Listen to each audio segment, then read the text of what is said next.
Welcome to part 2 of the Rusty Rod tow truck. We've reassembled the radiator, got the shroud and hood back on.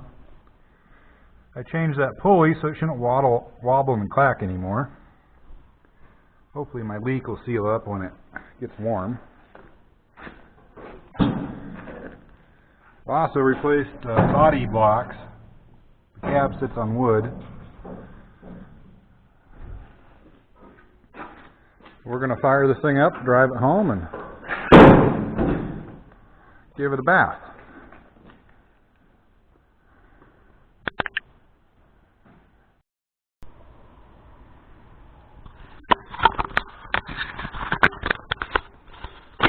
Alright. Start these things, you retard the timing. That is this lever. This is your throttle. This one takes a lot of throttle because it's got an aftermarket foot pedal. Make sure you're parked, make sure you're neutral.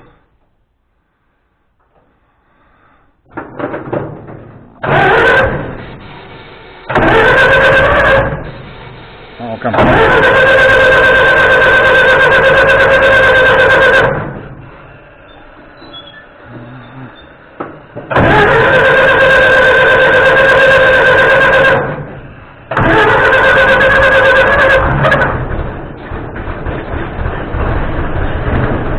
Timing.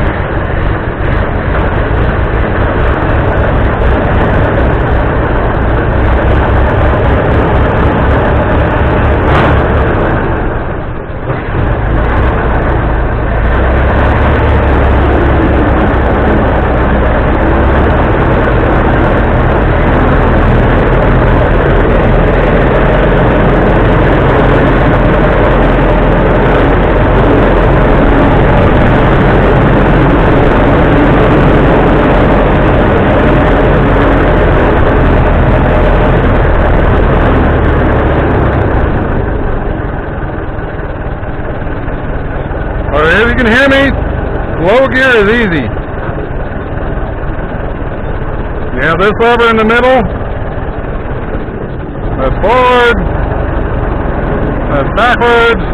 That's the brake. Go to high gear, you start out and just push that lever forward. Now we're in high gear.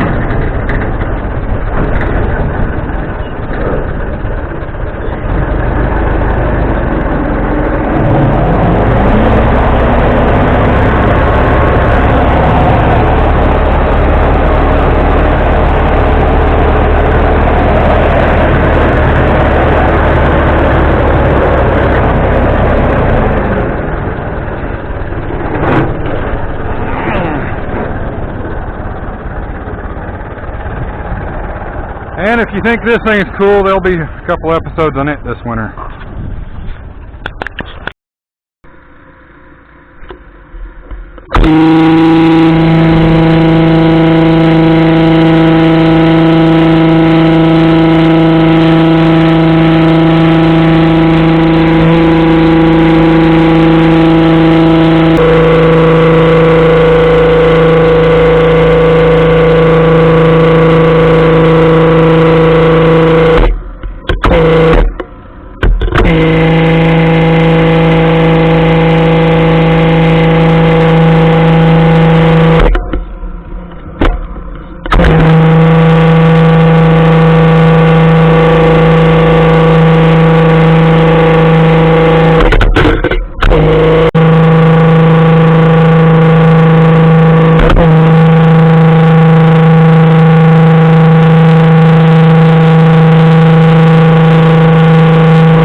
in the shop tonight. I'm kind of sad my sandblaster didn't work for my pressure washer. I really wanted to clean these doors up and get them stuck on. We'll just stick them on anyways, they're pretty easy. We're going to service it, and hopefully in 3 days we're going to do our first run and drive home. And we want this to be the chase vehicle, and well, we thought about using my buddy's 17 Power Stroke Ford, but I feel I'd get tired.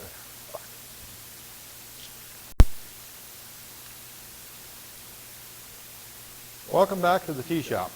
I'm kind of disappointed my sandblaster didn't work on these doors. It's been nice to have them painted and cleaned up, because this weekend, what is it, Wednesday?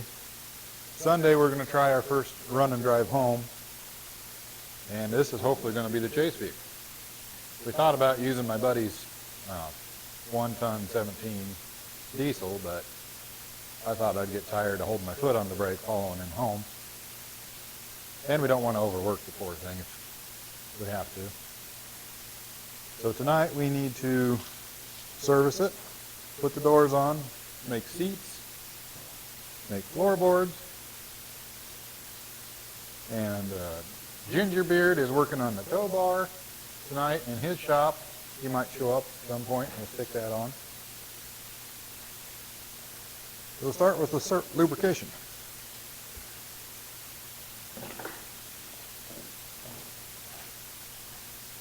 Yeah, if you own a Model T, oh, we got lots of glare. Trying to get good lights in the shop. You should buy one of these. Goes through your intervals and where you need grease. And there's a couple hidden points, like the generator is one. It's got a Babbitt bearing that's really easy to wear out if you don't grease it. The steering gears is another one. Model Ts are a little tricky to drive, and with loose steering, they're even worse. And this was originally written by the Ford. It's for reproduction, but Ford originally had this hanging in their garages. My favorite one on here is, this is hard when you're doing it backwards, L, the engine. And this is your daily routine, okay? It says oil motor daily. Oil is added to the engine through the breather pipe in front of the engine. A metal cap covers it.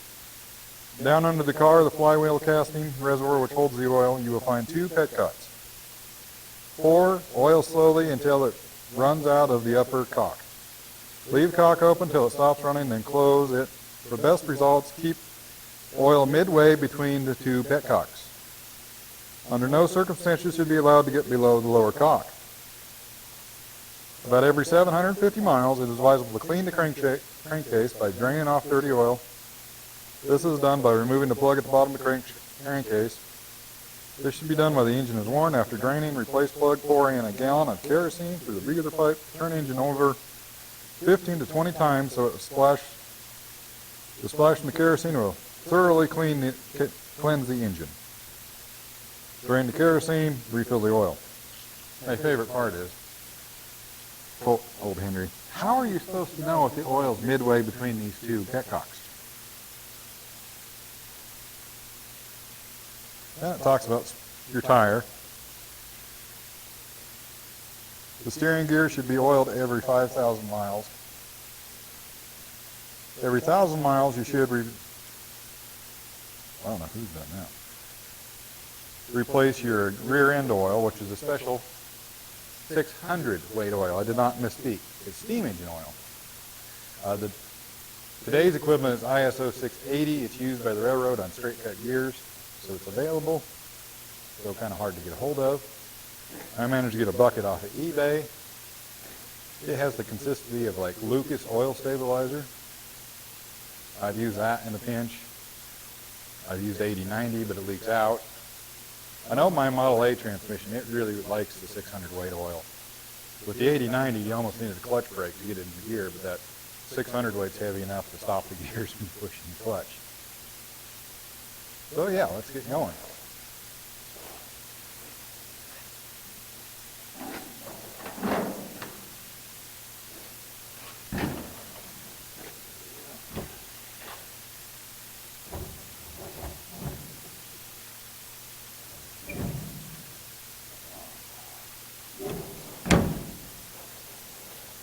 doors are held on with just these little pins. So it's not going to be a big deal for me to pull them back off and scuff them and paint them later.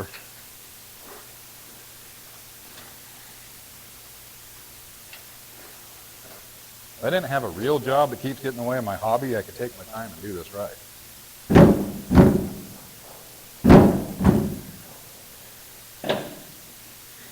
That's why we're sharing it with you guys. Maybe through YouTube, I could have a self-supporting hobby. I don't think teas are popular enough to ever become a full-time job, but just pay for some parts every now and then would be nice.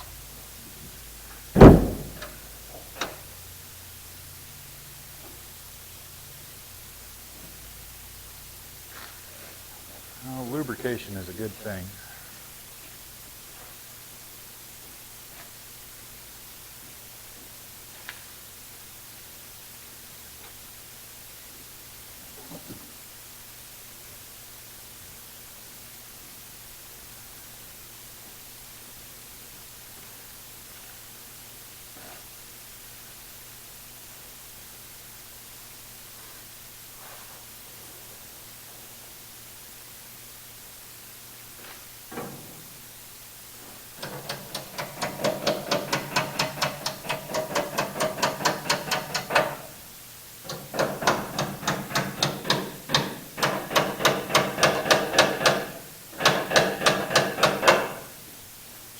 I got it dirty, especially just after I washed it.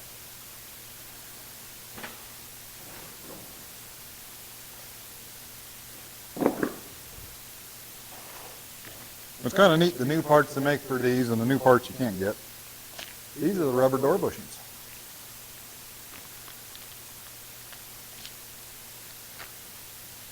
So hopefully I don't have to listen to the doors rattle for 4 hours on Sunday. And God knows I don't know how many days it takes. How far is Hoxie? Got another offer to buy a truck today. It's all the way over. That'd be a day's drive home at least. I don't know if we'll do that one. It is nice though. We got instructions. We normally don't get those.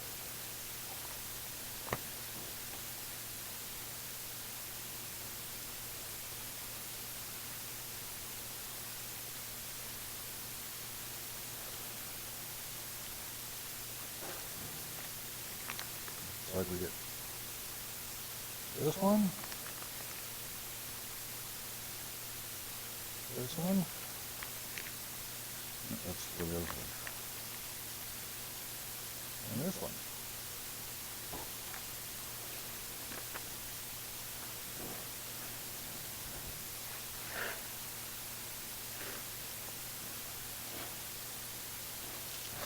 That one goes there, this one goes here. This one goes up top.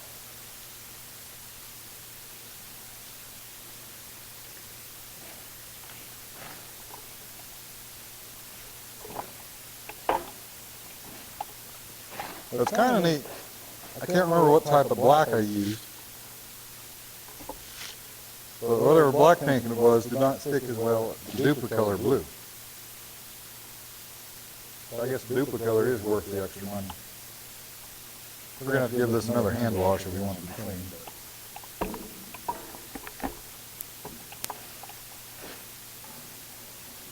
Look how crispy these got. They were rubber at one time.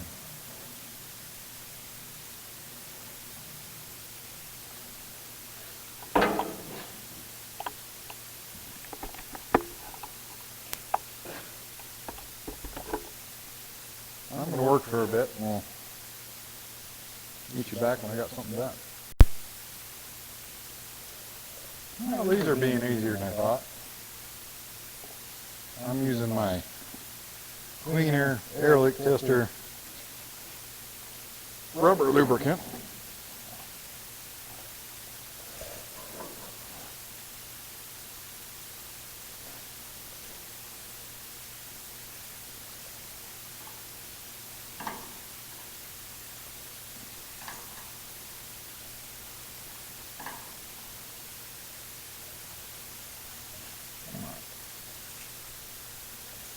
side was easy up. Let's get it most of the way in there. Which is not like that.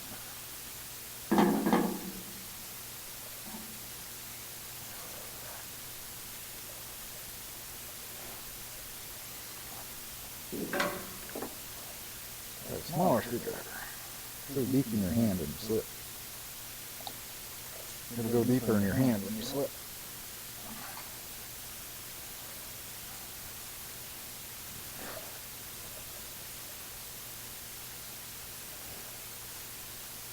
There we go, finally.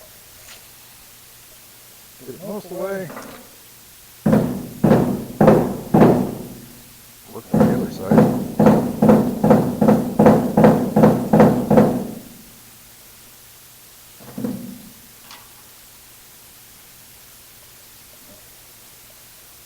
I honestly don't know what I'm doing. I figure it out as I go along.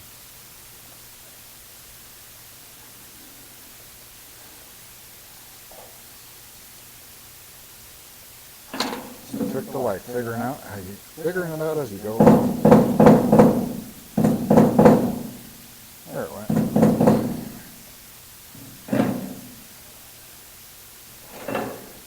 And surprisingly, this stuff, which seems hard as a rock, is actually still soft in the middle. You get a hold of it and twist and it breaks apart.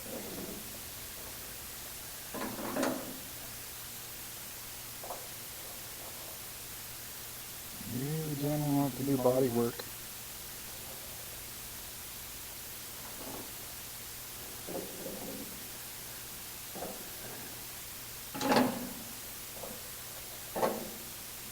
Doing a little body work.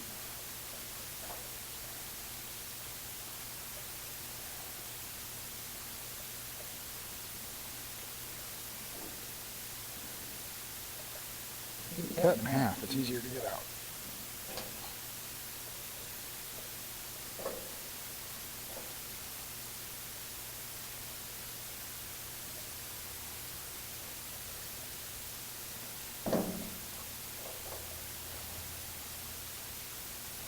There we go.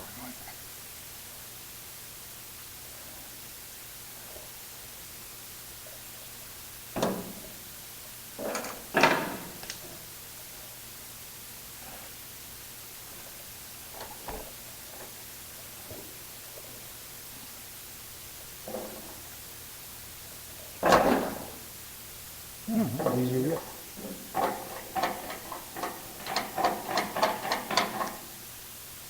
Alright, we just shove the bottom one out the back.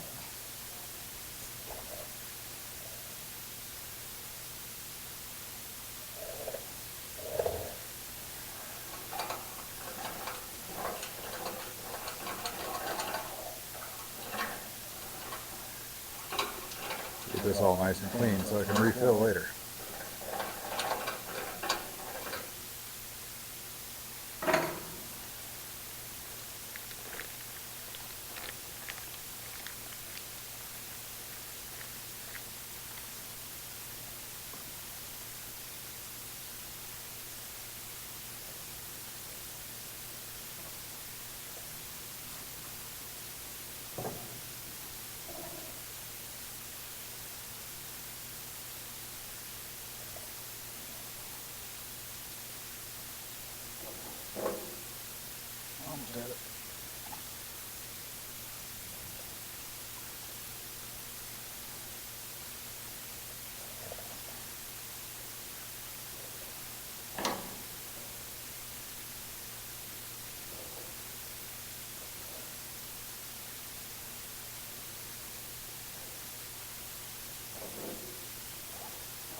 cut about here.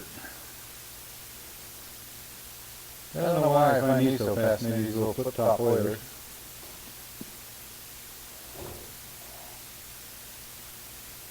Hard to do with a camera, man. Easier to do with the metal. You're supposed to use the same oil you're running your engine. You just flip that up and fill it up. Fortunately, these are missing, so we just fill the hole.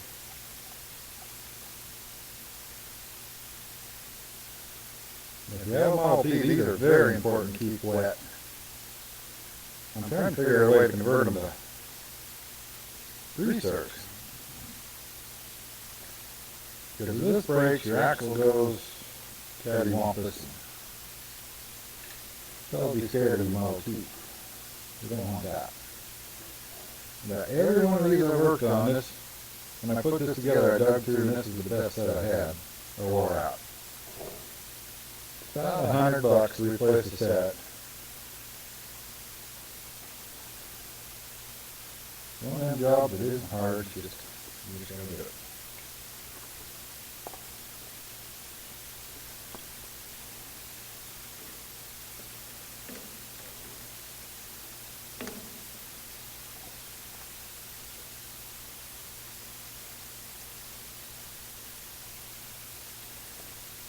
Oh, there's more flip tops. Oh, that one's spring flip.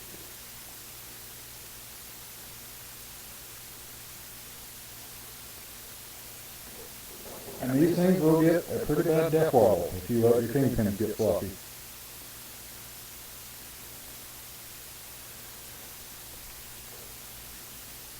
There's a pause. Oh, there.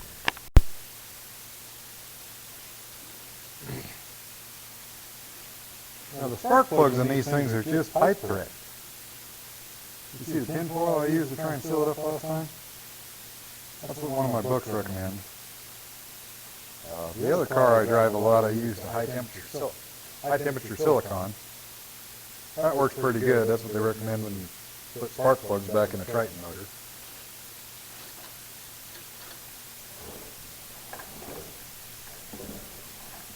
That one leaks bad.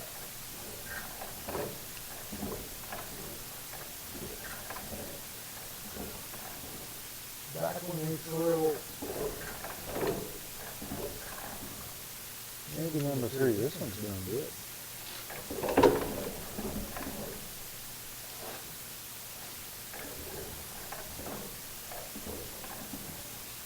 You definitely got to do something with number 1.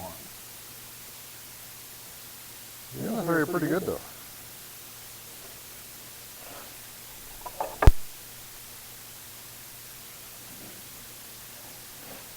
The other fun part about servicing these is they have grease caps.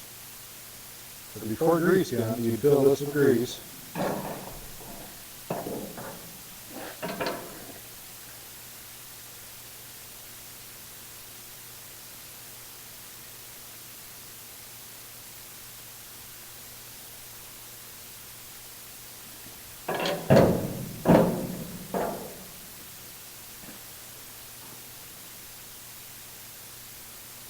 And thread it in.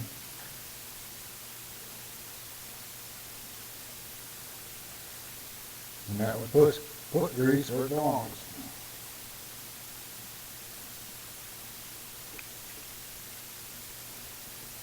Let's do it a couple of times. We'll just take that back off so I know we're doing it on camera.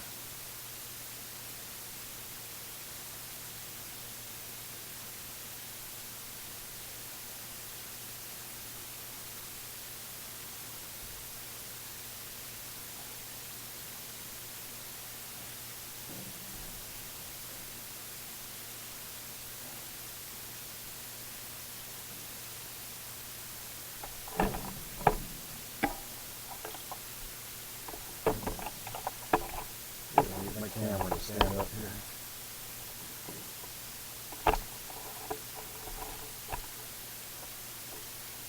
Not bad.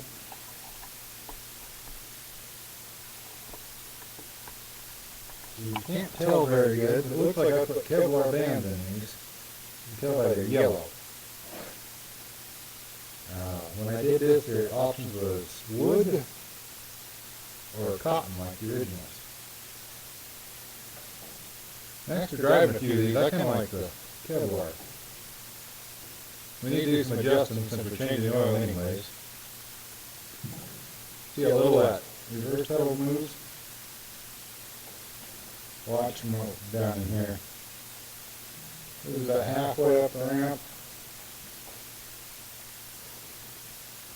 But this low gear moves a lot before it engages. It'll just hit the brake. Hit my left side. Go and stop at the same time. It needs to be just a little tighter.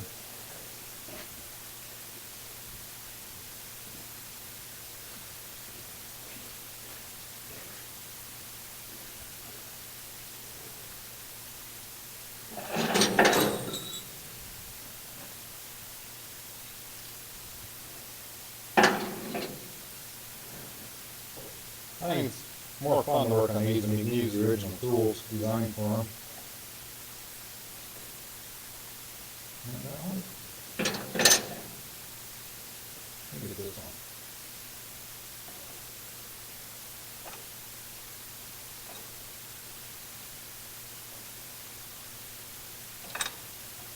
Fortunately, they're not all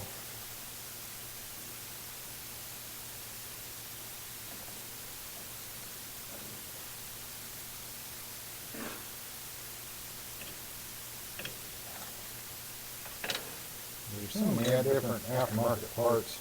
You never know what's been changed. When these fit right, it's a lot easier.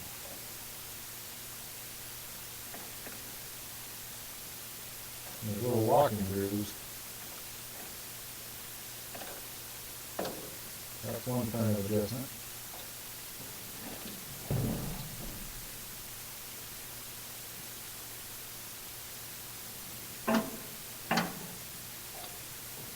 Bushings are not good.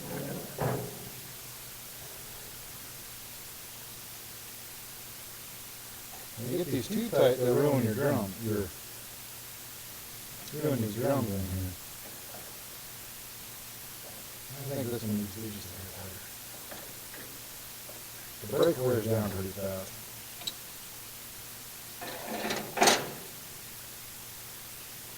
We'll try a modern wrench.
We'll try that.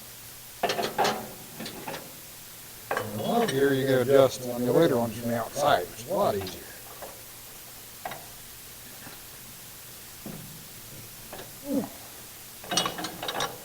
That was tougher on my 20. Wow.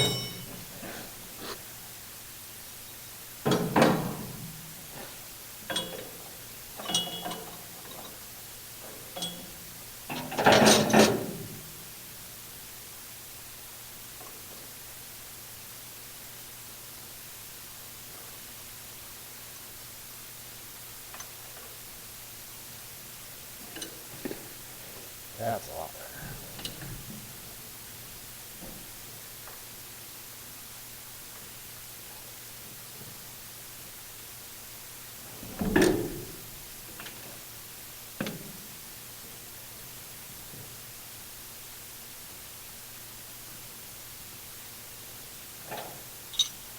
Just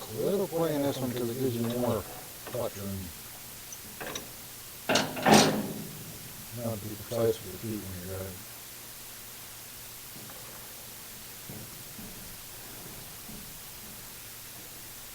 That's probably good.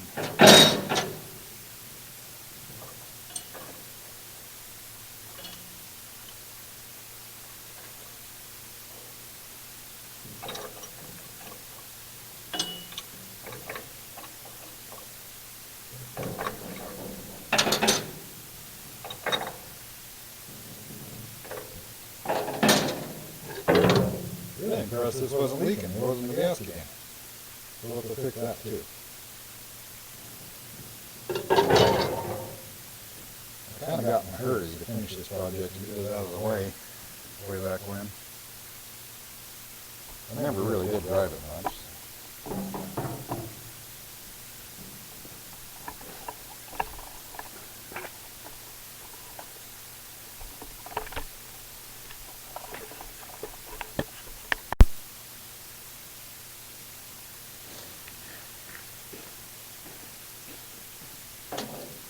Now I did check this before we got it running.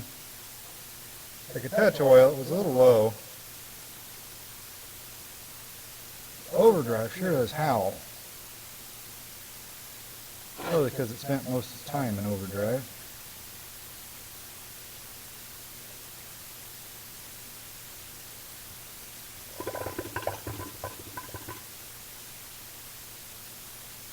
This stuff is hard to work with. The steam engine mechanic I knew worked in the sugar beet factory. They used a lot of this stuff because they had 3 steam engines that powered the whole plant.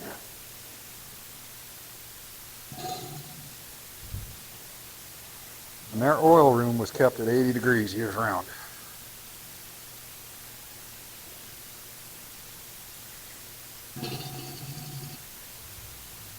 Just so this stuff would flow.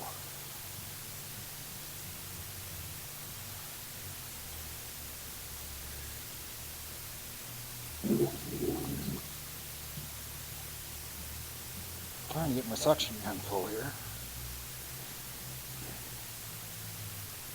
Not acting like a 10-year-old, I promise.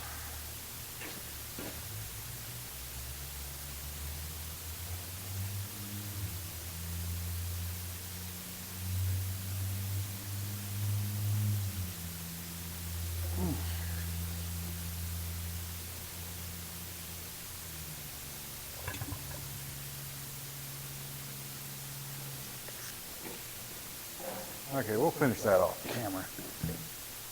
Where's the creeper? Lord, you asshole. And these Model Ts have what's called a torque tube. So that is a solid shaft going in your pinion. There is one U-joint. They got it enclosed and mesh. It makes maintenance a little easier as long as you keep it greased. But to change the U-joint, you got to roll the whole rear end out from under the track. So we'll finish putting oil on it. Got greaser here. There should be one on top, yeah.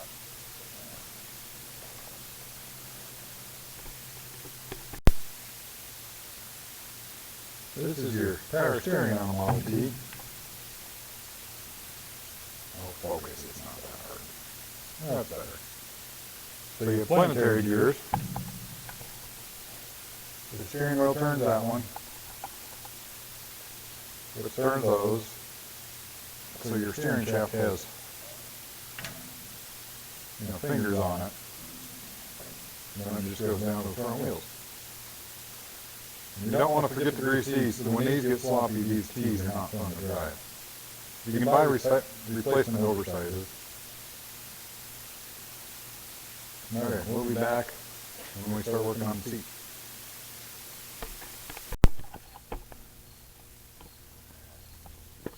Welcome back. As you can see, we got the radiator and everything off the rusty rod one more time. We drove it to lunch today, and it was about 2 miles one way, uphill and downhill. This thing built steam the whole time. of the 22 horses it's supposed to have, I'm guessing about 7 of them are lame. And I got to thinking when I was eating, we know whoever put this motor together was not a good mechanic. They put the wrong rods in, they left gravel in the pan. What if they put the camshaft in too, and it's a 2 through 3 off? Shouldn't run 3 off, who knows? So let's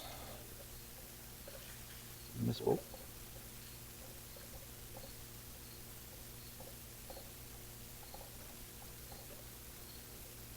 I put a crank seal on this.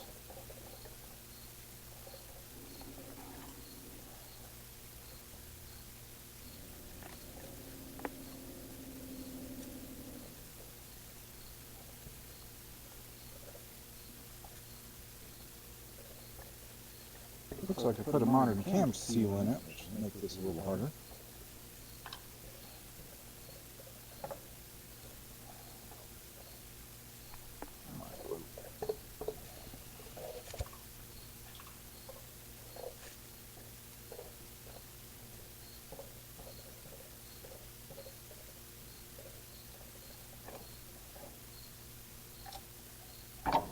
There it comes.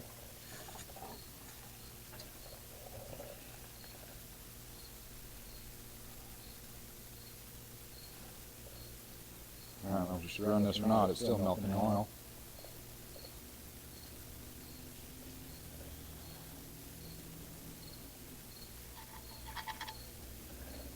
Look at that fun grind.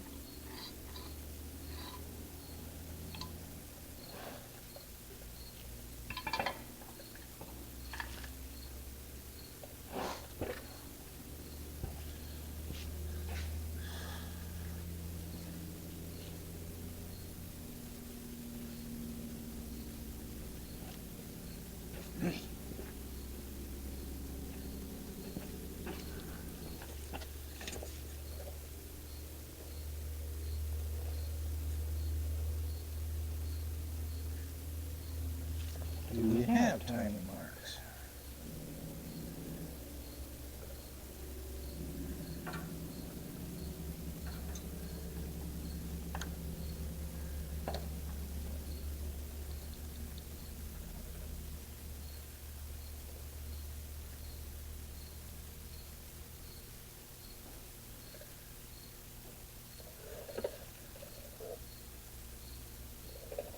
I'm liking my odds if this thing doesn't have timing marks.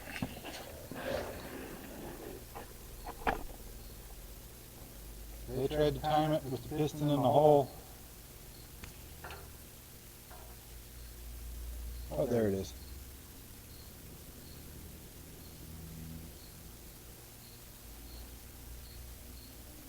Now how do I turn the motor?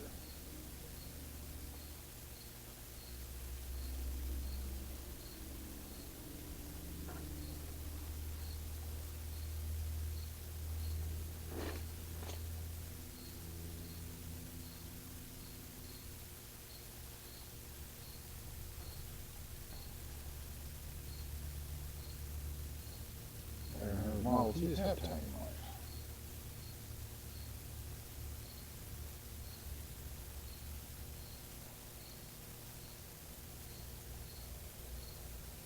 There's a Ford on the crank.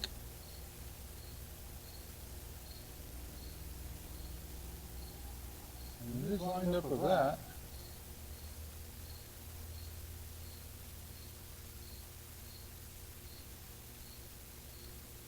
More gravel. See that?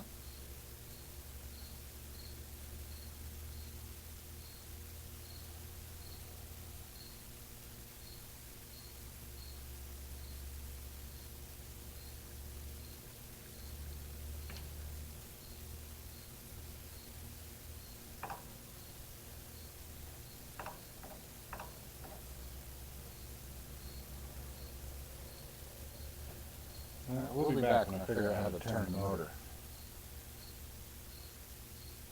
I got the pulley halfway off here. Oh, that's why it won't come off.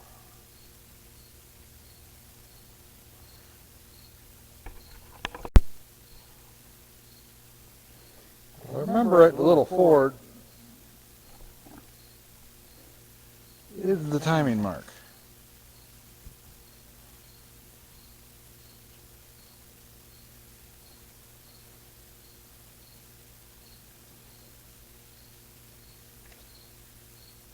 We're double checking to make sure there's no other little marks in here. We really shouldn't run if it was that far off.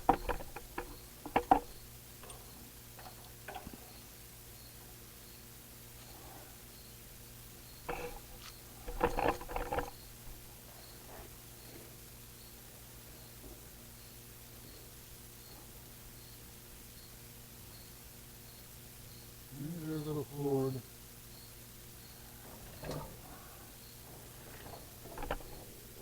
Oh, that's a good hole.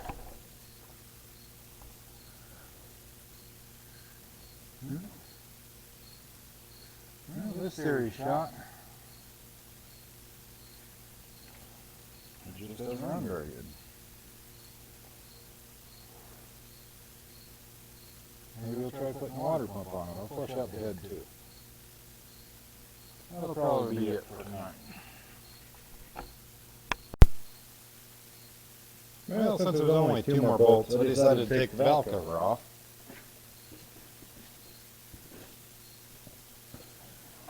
Some of the tappets look a little worn.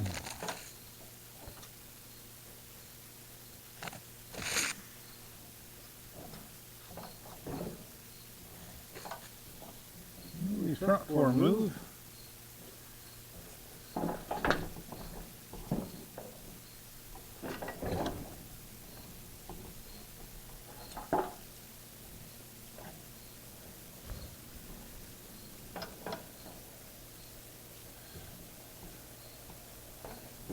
That moves. One more I haven't seen move. There it moves. Well, that theory's gone now too.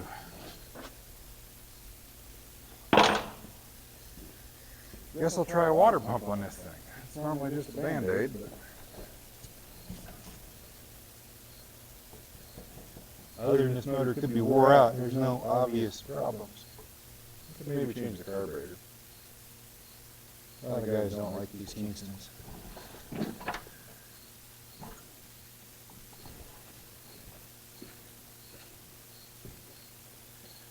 Could have a vacuum leak too. That causes all the problems. Manifold leak.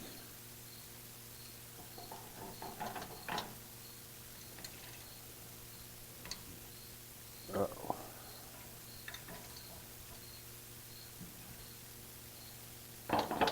Yeah, we might be doing manifold gaskets.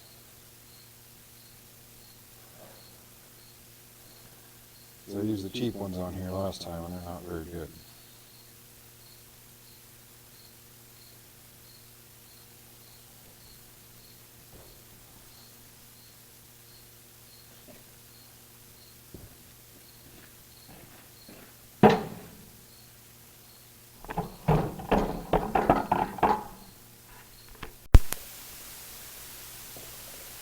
Well, I got it tore clear down. Couldn't find much else wrong other than,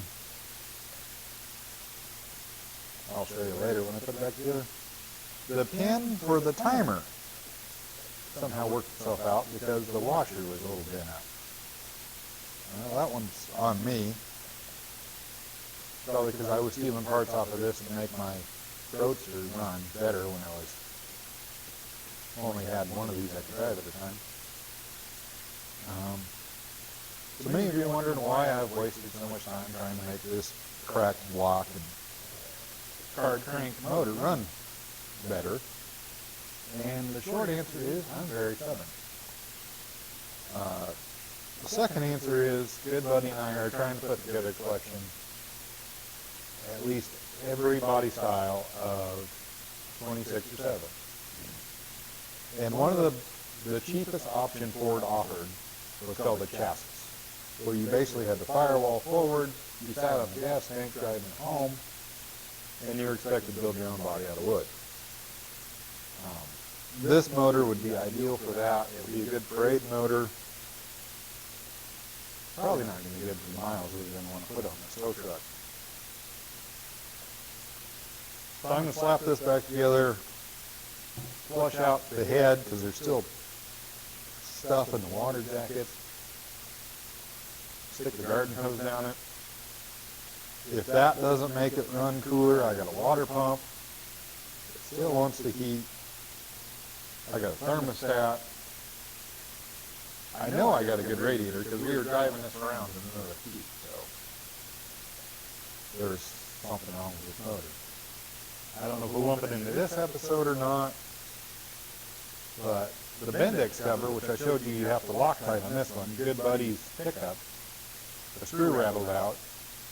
He lives 25 miles from me, and on the ride from his house to mine this morning, the screw rattled out. He run his out of oil. It still runs. It's just got about 2/3 of the power it did when we left the jug this morning.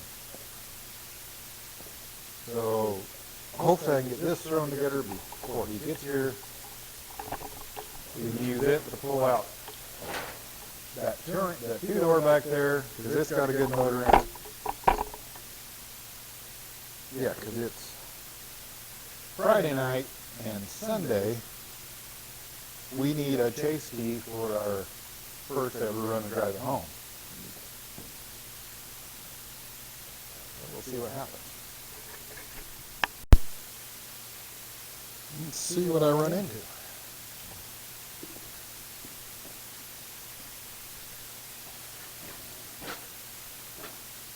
That's you, Colby.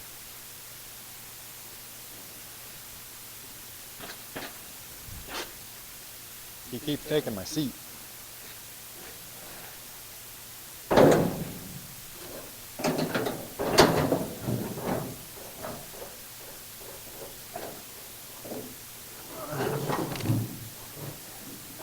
This one's wet. How nice.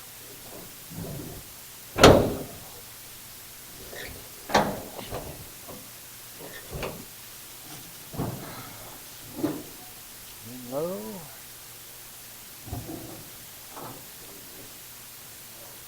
Oh, that's not hooked up.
Yes, that's what this pearly thingy means.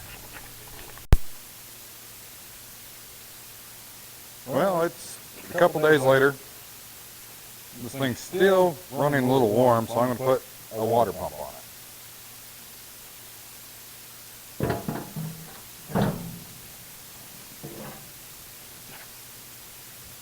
I wanted to use this water pump because it fits with the cracked block. I don't know why we're messing around with this motor, but because of my throttle linkage here, I need a thicker casting.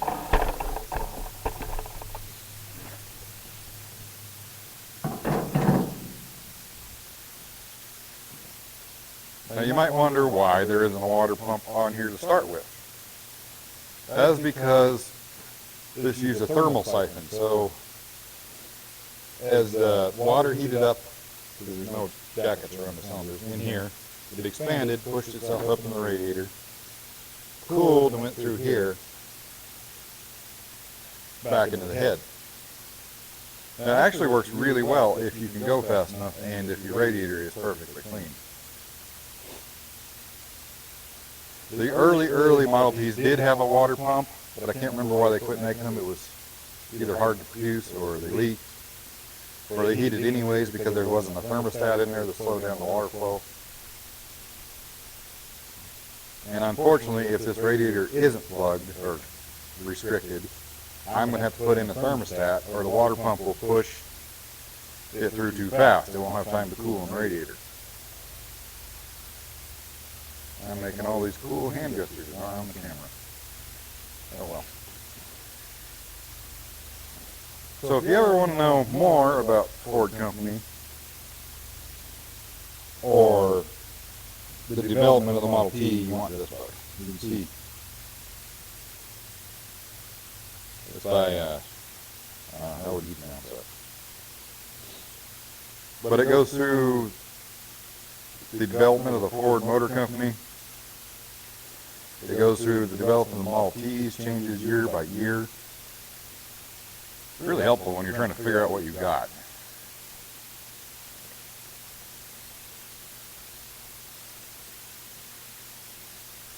Like 1923, similar bodies to 21, but restyled as noticed. Firewalls were wood as in earlier cars, but were changed to steel in early 23, before the appearance of the higher radiator.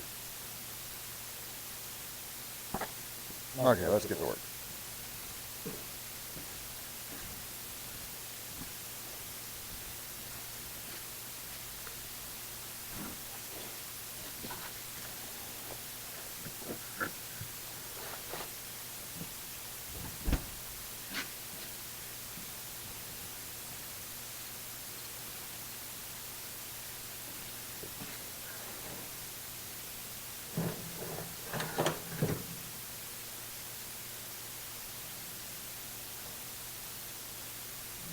The other thing I might be getting should kick the can.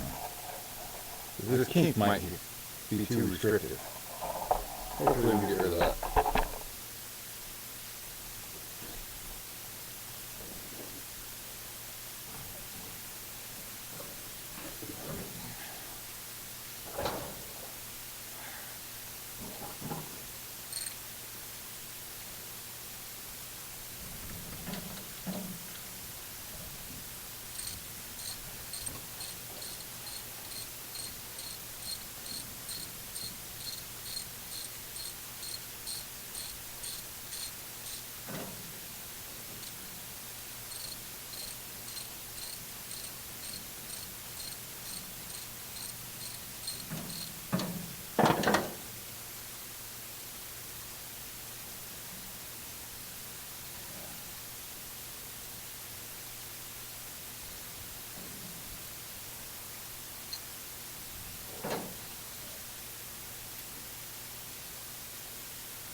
Look right in there.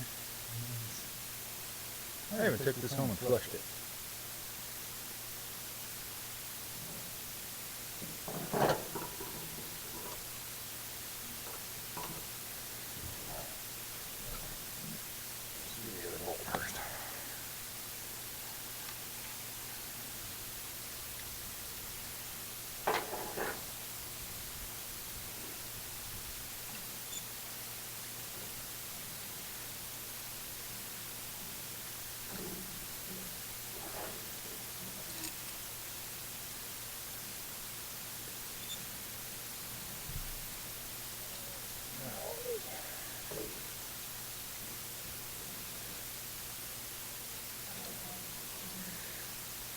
shouldn't say that.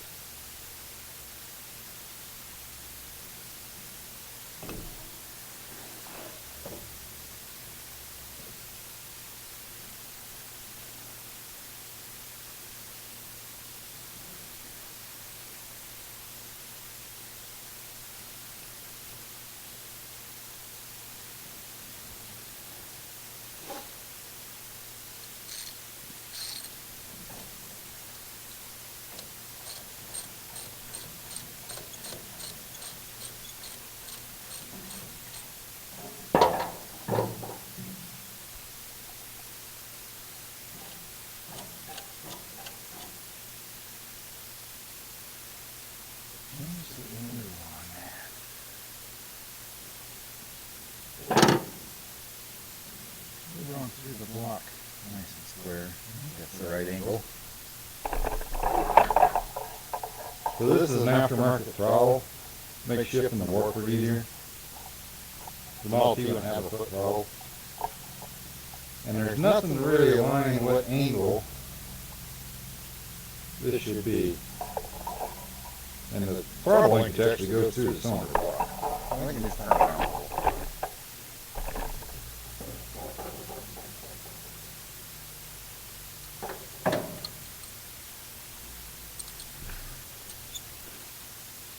Actually, that's better. No, okay, that's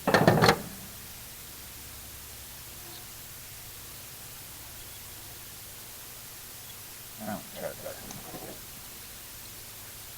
It's wrong. It just won't work, right?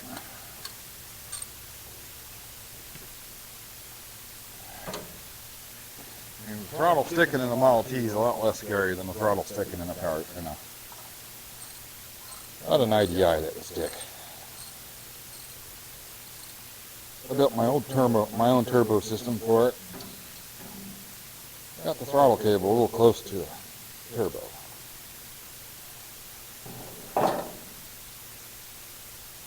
And for some reason, aftermarket throttles are a lot more heat sensitive than the OEM. Oh, yeah, I get through my kink. I gotta cut this.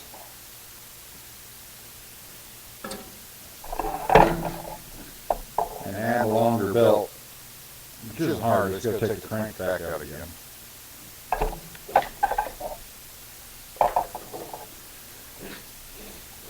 And we'll be back with the test drive. Well, the water pump's in, but I need a longer belt. And I went through our collection, and we do not have a 28-inch belt, so have to order that. So now, I'm doing creature comforts. It's been raining, so I got the door closed, so I hope the light's good enough to do some of this. And if some of you have noticed our saw is pulled away from the wall, that's why. Hopefully this fall we can fix, the camera ain't going to show it, the hole in the roof. Holes in the roof. There's 1, 2, 3. I need to redo my ridge cap. This is a neat old building, but it needs some maintenance.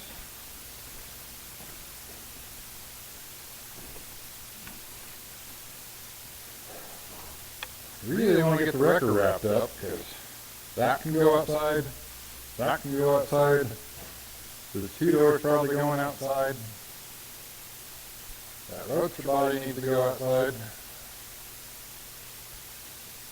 I think the plan is we're going to stack. That's probably fine. Maybe put that roadster body on this frame and drag it out. He is planning, I don't know what they're calling this week. Maybe we'll do a Native American name. It's broken, because he's breaking everything. We'll stick with Gingerbeard. That's lighter.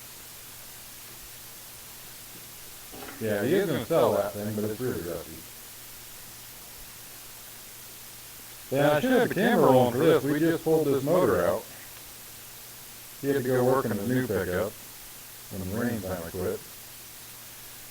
Well, you see that bar and chain, we picked that motor up and got it guided onto this stand. I don't know, because he was impatient. So now, you guys that know anything about upholstery are going to cringe. So I'm going to show you how I made my seats. This is a couch cushion. I bought it off the internet, and it was $100 kind of spendy. So if you have an old couch, you can make this cheap. And I'm using, kind of hate wasting this stuff on this truck, but this is some fabric I bought to do the interior of my 23 Model TT, which we will show you when I get back out of the barn.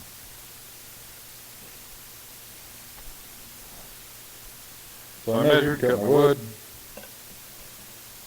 Now we're going to cut the foam. And now it's time to just watch and work.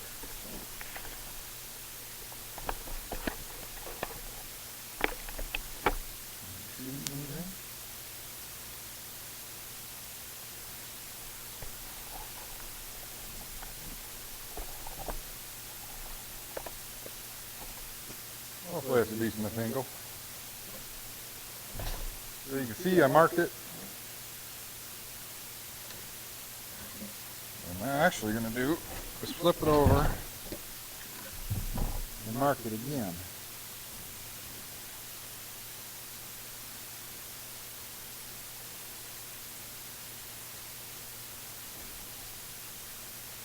Close enough. Yeah, Gingerbeard said he had a hot knife, but he didn't know where it is. So we are using circular saw. Like I said, the upholstery guys are cringing right now. Maybe it's a good time for you guys to have a bathroom break. I don't know what I'm doing, I'm just winging it.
Now, unfortunately, my saw doesn't go deep enough. Is this going to work? The other one I used my knife, and it didn't come out very pretty. I think we're back to the knife. I have a really long box cutter knife, but I can't find it. I bought for doing windshield.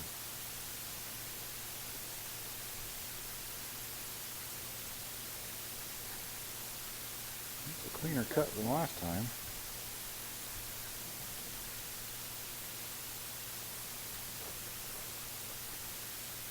I got off, which is my true side, the other one.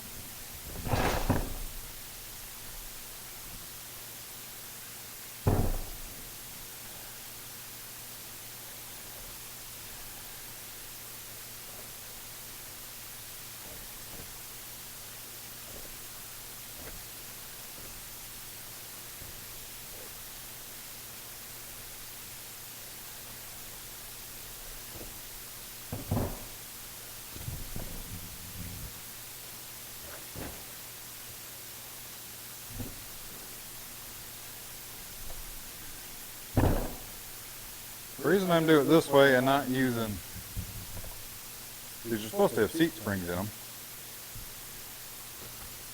And the reason I'm doing it this way is the seat springs are $120 a piece. So I don't want to Yeah, unfortunately my finances are not looking good.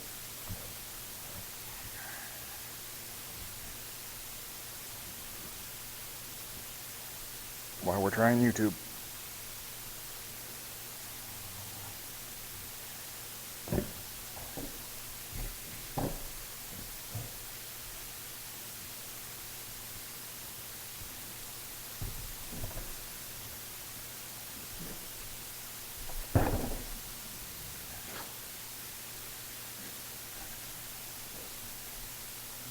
Can I pretty this up at all?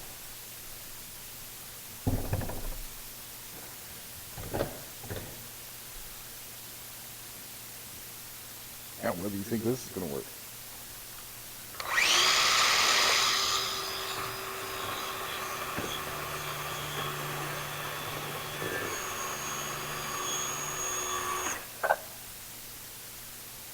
Not very well. Hopefully that turns out to be the bottom. Okay, we gotta clear my work area.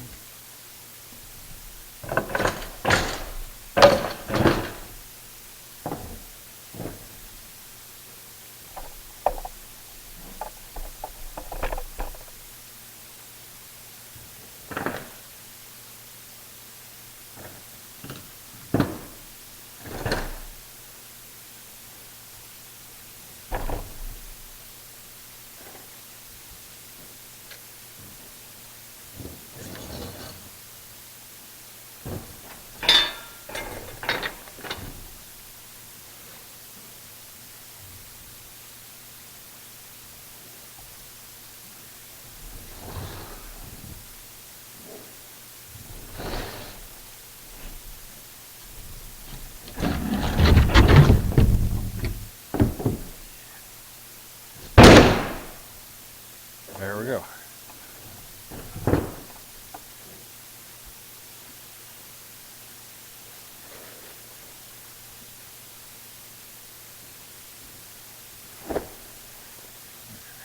Scrap. Scrap.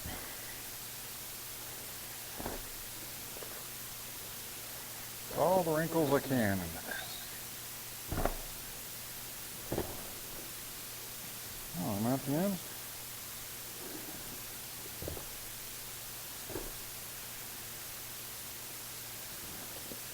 Yeah, I bought this thing at Walmart, this fabric. I didn't know nothing about fabric. You're supposed to measure it. I just grabbed the thing off the shelf and handed it to the clerk.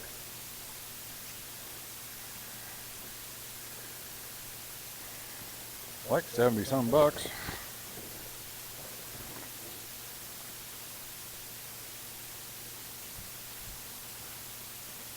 I can keep it off the dirty ground. I'm glad I bought all the extra though. I didn't use it. I guess it's the only other project I use it for, but.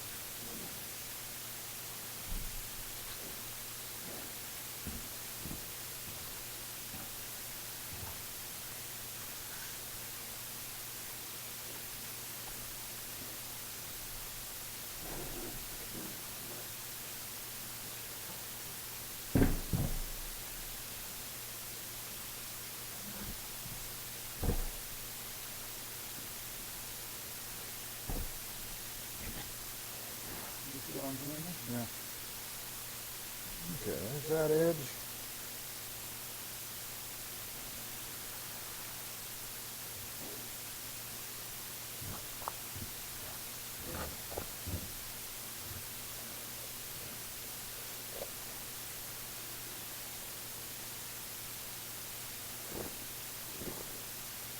A lot.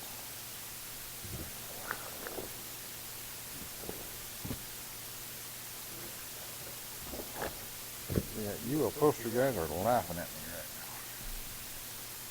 now. I know there's square thingies and squares.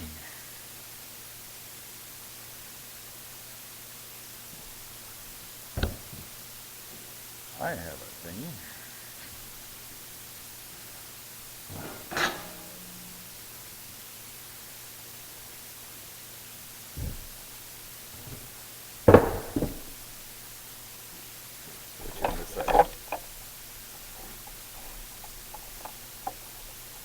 Shadows hiding what I'm doing.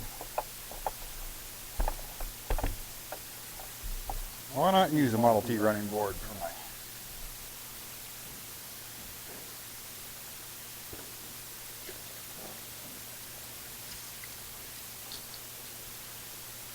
8.5, 6. Yeah, that'll give me a nice.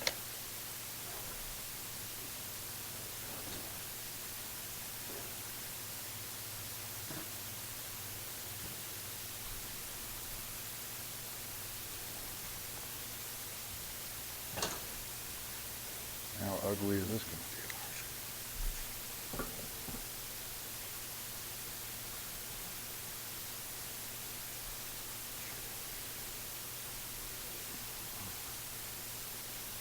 Need that nice roller thing the quilters have.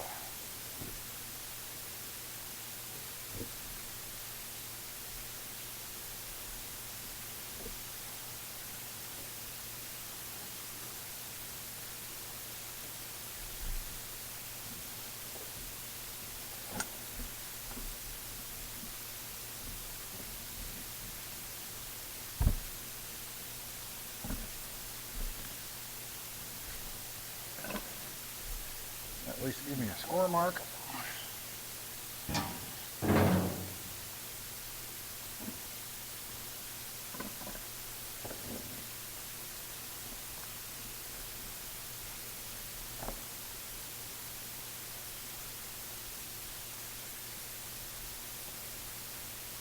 None of it stuck, but I have watched some quilting shows.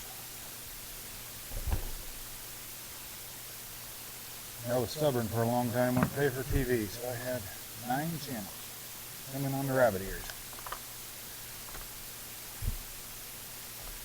I watched a lot of PBS because you got tired of seeing the same commercials over and over again.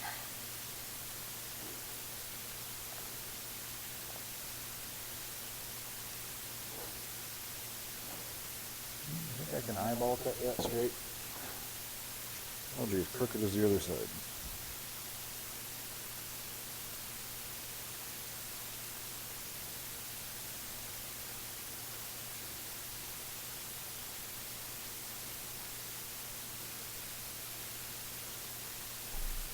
It is neat now how they come up with them patterns by folding and sewing and folding and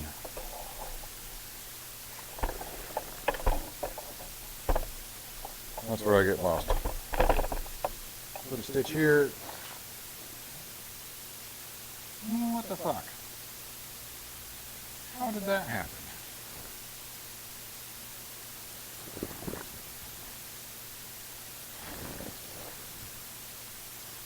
Disappointing, they're folding, they're brand new fabric.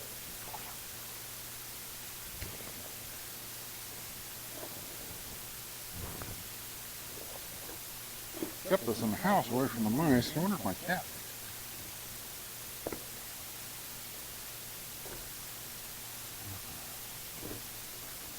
If I got enough for a backrest.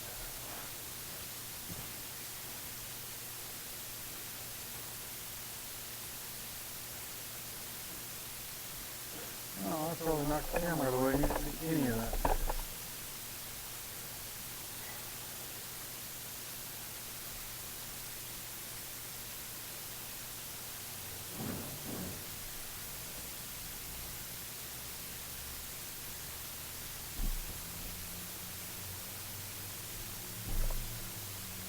I don't want to start with that side. I want to start with the flat side.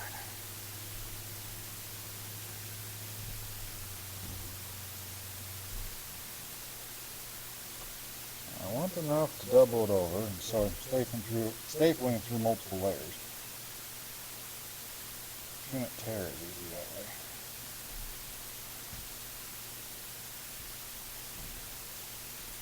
At least that's my theory. I don't have it. I did my other truck. I used the decorative tacks. Been putting them in at an angle too.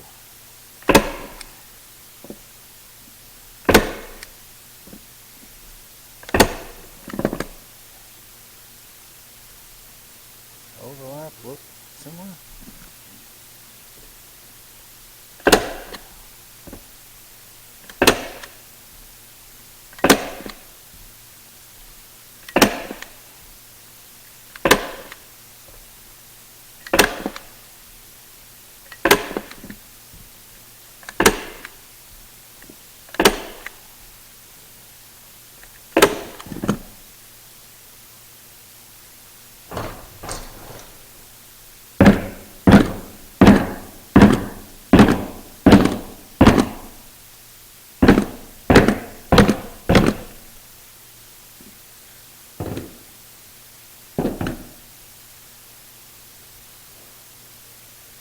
Yeah, this shadow's gonna be wrong for you guys to see very well.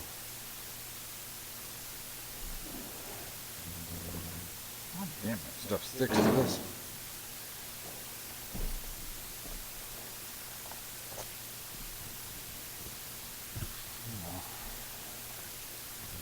Nobody will see it on the inside.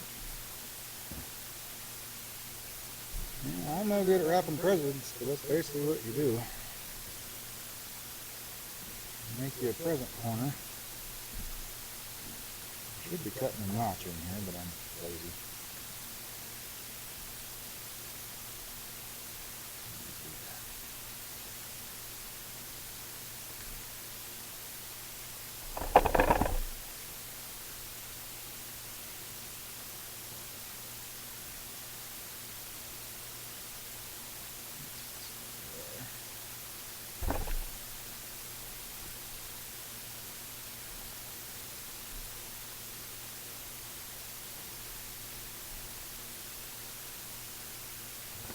Better?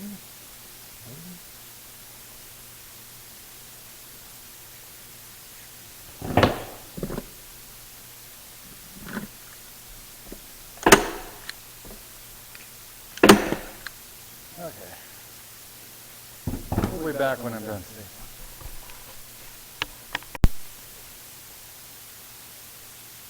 Well, these turned out about how I expected. I had no wrinkles in this one until I sat on it. That one's nice and not wrinkly. I just sit on it so they're even.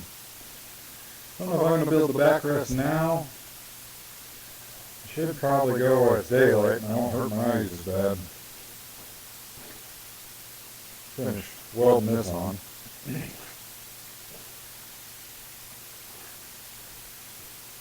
Wish I had a belt I'd go for a test ride. I'm trying to decide what to do here. If I just make a backrest between these seams in the cab. The original one we got yesterday goes clear out to here. Not maybe hard to do, maybe hard to do with wood and foam.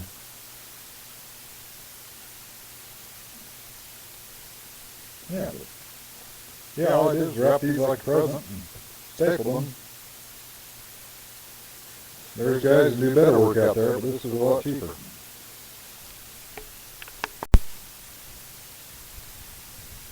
Well, good noontime, I guess. Oh, look at a shadow. I got the interior done.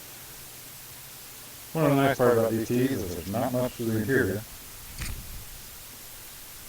This color doesn't match. I mean, I might redo this later with a better color, but that's the fabric I had. We got outside. I found. Of course, the light's got to be wrong. There we go. Went to the Locust Parts Store, found a short serpentine belt. It's a little narrow, we'll see if it rides.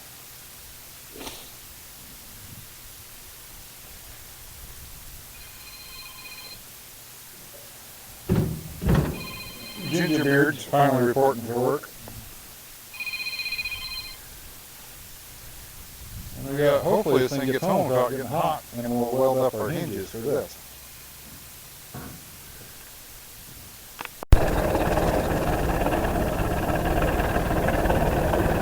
Well, that belt looks like it found a happy spot. And it's moving the water and radiator by the looks of it. Let's head home and see what happens.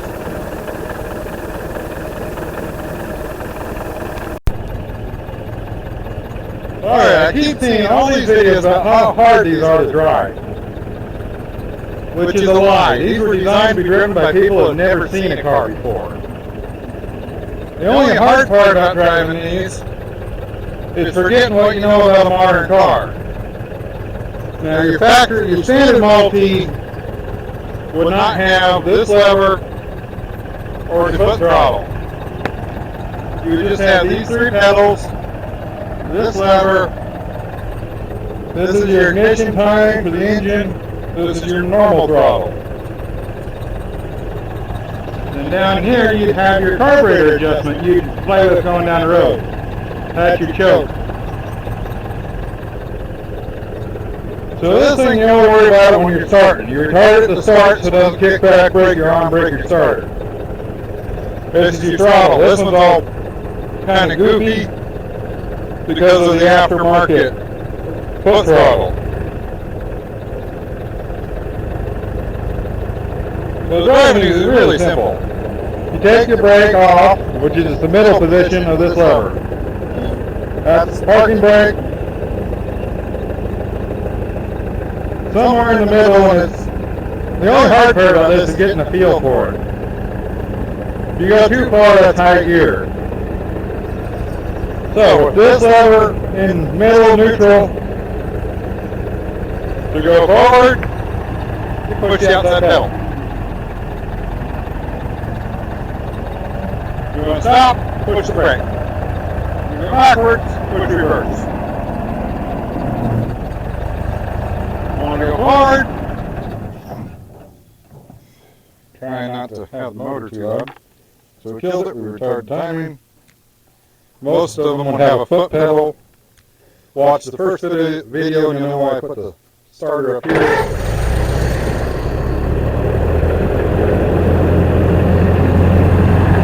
Oh, you want to go forward? Push the pedal. Want to go faster forward? Put that lever forward. Let go of the pedal. That's high gear. If I wasn't trying to talk, and I'd have a higher throttle.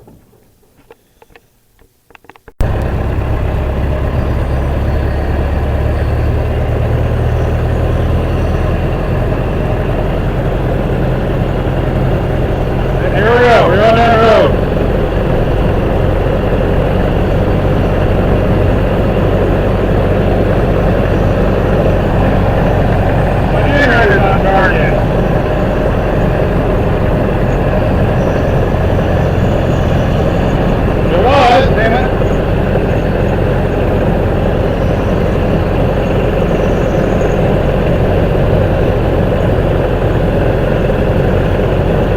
Here's the main road. I better get off the camera. Here we go. We're wrapping up Rusty Rod tow truck. We got it running. Got interior, mostly. And its first good job should be hauling the Chevy around. We did pick up, I think it's a 26 Chevy. Correct me if I'm wrong. 29. I don't think a 29 is to be made out of wood. I don't know. That's what everything been told us about it. Yeah, and I think he told us 26 to start with, then he started. If you're going to talk, I need to get your mic. Kind of neat. Look at that radiator. That 6-cylinder. Now we got the sheet metal, but it was wood framed with steel around it. So yeah, someday we might get to this thing. Haul it off. Yes, sir. Happily. The scrapyard? Oh, even you thought it was cool. Yeah. It is a little heavy for the little Model T.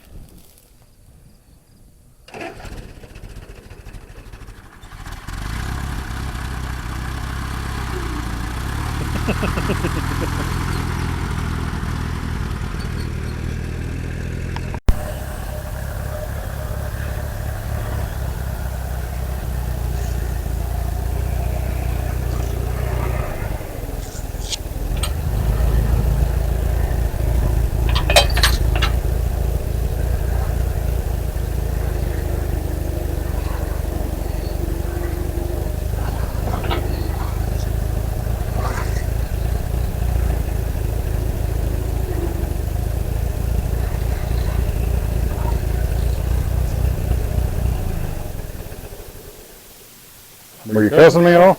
Huh? Were you talking at all? Nope. Okay. You want to crank this? Yep.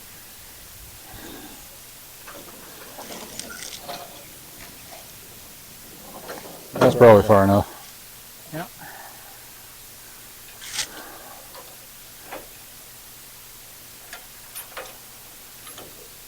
Okay, we bought a horde of Model T parts. That Chevy we just towed off was included.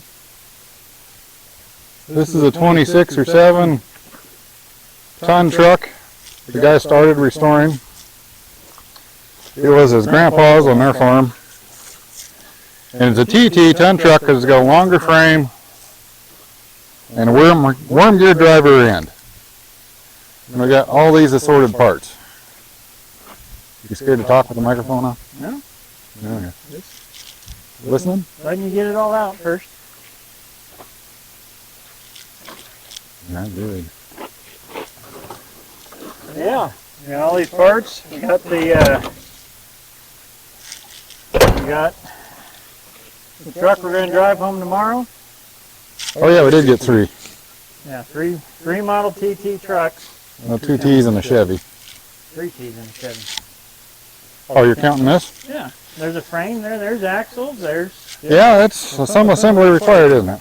Yeah, this is a. Now we even got the engine block right over there too. We've got 3 full T's. Yeah, we're missing transmission for the one. I think it's there. That's what I just took over. The Warford. Oh yeah, we're all right. We're missing a Warford, but we got a mess of stuff, guys. Yeah, now we gotta figure out where to put all this crap. So plan on taking this one into the shop and finish restoring it. Get it all nice and shined up. Get it all painted nice and pretty. Yeah, be the newest truck, or the nicest truck in your trucking company. Exactly. And then, yeah, thing in black fenders. How they would have done it back then. And since I'm an international guy, I think we'll go Farmall red. I think it'll look all right. You know. Don't worry, friends, I'm not going to paint the Model T John Deere green. Yes, thank God. We won't want it to run better than the red one. Oh, yeah, okay. All right. Anyhow, we're going to end up putting a flatbed on here. We've got one of the original Ford TT flatbeds. It's got, on the very back end, it says Ford truck.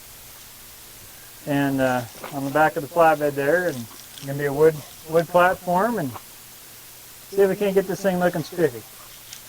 Alright, well, thanks for watching us. Remember, you got to subscribe, because we're doing this stuff anyways, but we'll forget the camera if no support. Yep. Wish us All right. luck. This will wrap up part 2 of Rusty Rod Tow Truck.